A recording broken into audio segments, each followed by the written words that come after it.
ነጭ ጋዜጠኛ ዓለም ላይ ታዋቂ ወይም ዝነኛ የተለያየ ሀገር ሄዶ የዓለም መንግስታትን ጥያቄ የሚጠይቅ ወይንም በጥያቄ የሚያጨናንቅ ወይንም የሚያወጣጣ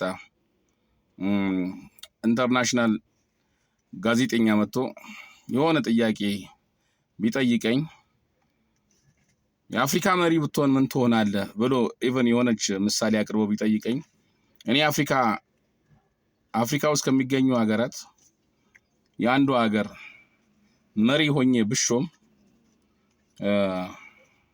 እንዲህ የሚል ምኞት አለኝ። አንደኛ በሌሎች ጥቃትና ጉስቁልና የመደሰት ልምድ እንዲቀር ማድረግ።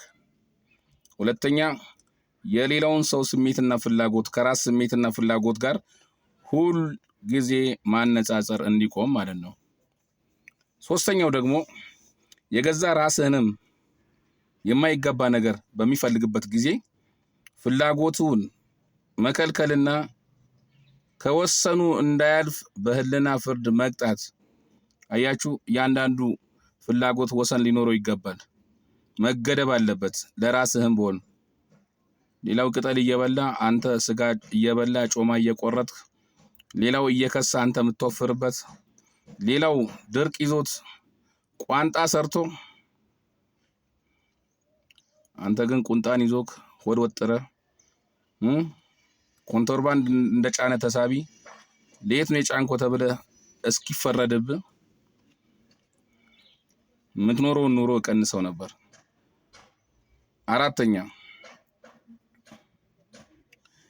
የማይሰሩ ሰዎች የሚሰሩትን ሰዎች የድካም ፍሬ እየገፈፉ በቁጣና በትዕቢት እየሞቱ ገባ እንዳይሞቱ ድሆች ሰራተኞች የጉልበታቸውን ዋጋ እየተነጠቁ በችግርና በመጎሳቆል እንዳያልቁ የሚከላከል ሚዛናዊ ፍርድ ማቆም የመጀመሪያ ፍላጎቴ ነው።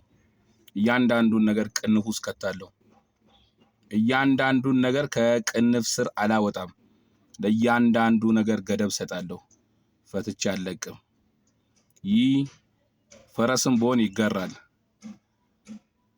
እኛ የምናስበው ነገር ከተሟላልን ከተሳካልን እያንዳንዱን አካሄድ እንደ ፈረስ እንገራለን። ስንገራ ግን ሟች እንዲኖር አድርገን አይደለም። የሚጎሳቆሉ ሰዎች እንዲኖሩ አድርገን አይደለም። የሚሞቱ ሰዎች እንዲኖሩ አድርገን አይደለም። ሟች እንዲኖር፣ የተራበ እንዲበላ፣ የተጠማ ጠጥቶ እንዲረካ፣ ስራ የሌለው ስራ እንዲኖር፣ ለእያንዳንዱ ኢትዮጵያዊ ወይንም ደቡብ አፍሪካዊ ተብሎ ለተፈጠረ ፍጡር ሚዛናዊ የሆነ የሀብት ክፍፍል በማድረግ ህዝቤን እንከባከባለሁ። ከዛ ባሻገር ጫና ኢንፍሉዌንስ አድርጎ እኔ ላይ መጥቶ እንዲያርግ ህዝብን የሚል ሰው ካለ የዛን ሰው አይኑን አወጣለታለሁ። ይሄኔ ነው መግደል፣ ይሄኔ ነው ታሪክ መስራት፣ ይሄኔ ነው ለባርነት ራስን አጋልጦን አሳልፎ አለመስጠት። ሞት ይሻላል ለነጭ ከመታዘዝ። ለነጭ ከመታዘዝ በህዝብ ሴፍ ራስን አሳርደ መግደል ይሻላል። ግዴላችሁም ሁለት ልጅ ለማሳደግ 20 ሚሊዮን ህዝብ አንገልም። እኛ ጥቁሮች በገባን ልክ እናስባለን። በገባቸው ልክ አስበውና አሳስበው ሐሳባቸውን ወደኛ አይምሮ አስርጸው የሚልኩን ህዝቦች አይደለንም እኛ። we are the special black። እንለያለን። ልዩነትም ደግሞ ሊኖረን ይገባል። because ከኋላችን የተቀመጠ ወርቅና አልማዝ ሳይሆን ከወርቅ ከአልማዝ ከተለያዩ ድንቅ ማዕድናት የበለጡ እጅግ የሚያጓጉ ታሪኮች አሉ። እነኛ ታሪኮቻችን በቂዎች ናቸው። የተቀመጠልን ብራና አለ ይነበብልን። ጸሎት ነው። ጸሎት ይመርጋል፣ ማዕረግ ነው፣ ያሾማል፣ አያሽርም። ፈረንጅ ይሾምሃል ግን ይሽርሃል ስትደብረው። የፈለገውን ራዕይ ከጨረሰ በኋላ አንተንም በዛው ይጨርሳል። ሶ አፍሪካን ሊደር ቢሳፖዝ እንተሳሰብ፣ ከምንበታተን እንተሳሰብ፣ እንሰባሰብ። እቺ ሀገር የጋራችን ናት። ማንም ቢሆን ላሚቱን ለብቻው ሊያልብ አይገባውም። ወተቱም ቢሆን ወጥቶ ብቻዬን አጠጣውም። በነገራችን ላይ የተላበውን ወተት ኢቭን ጠጥተህ ካልጨረስክ ሲበላሽ ትደፈዋለህ። ከሚደፋ ደግሞ በተላበው ሰዓት በጋራ እንጠጣ፣ አገርቷን በጋራ እንጠቀም። ይቁም የኔነት ይቁም። በቃ ሰው ይብላ፣ ይጠጣ፣ ይርካ። ከሀገሩ የወጣው ማዕድን በጋራ እንጠቀም። ከላሚቱ የተላበውን ወተት በጋራ እንጠጣ። እርጎም ሲረጋ በጋራ እንጠጣ። ቅቤውንም እንቀባ። አራስ ላይ ደርቃ ያለች እንስት አለች።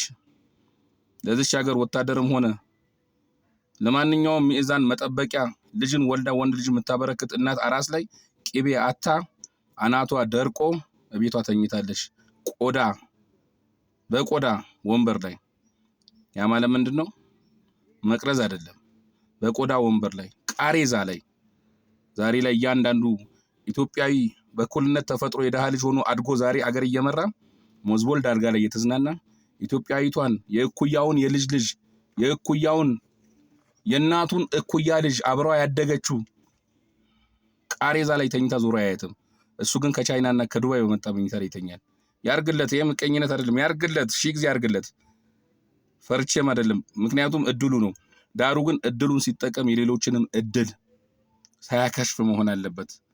ፈንጂ ያላት ትርገጥ እንደሚባለው ሁሉ የሌሎችን እድል ማክሸፍ ፈንጂን መርገጥ ነው።